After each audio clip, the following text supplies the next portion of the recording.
Welcome back. We are on the seventh lesson of our 10-week study of Lifeline, remember?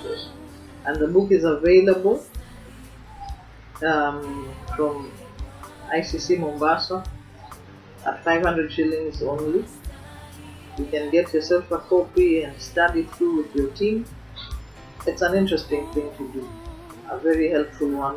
It will change the way that we view music and worship and ministry in our churches and wherever it is we serve.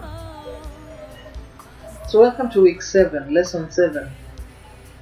Lesson 7 is talking about qualities of a worshipper.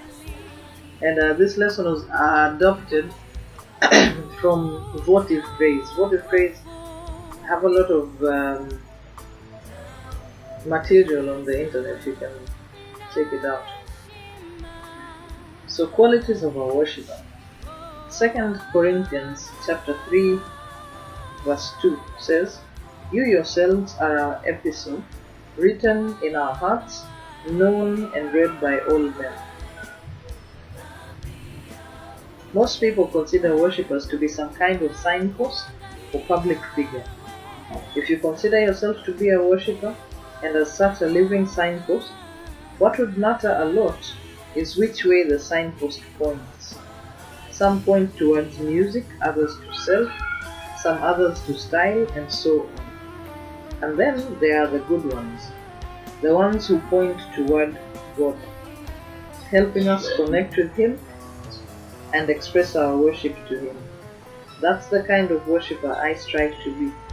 That is also the kind of worshipper I desire to be, whether in public or on my own in private. And there's a quote here. It says, "Real worshippers worship the Lord at all times, and only when necessary they use songs." What about you?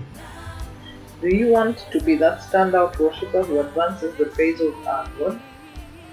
And this week we're looking at some traits worth acquiring if you want to be that kind of worship.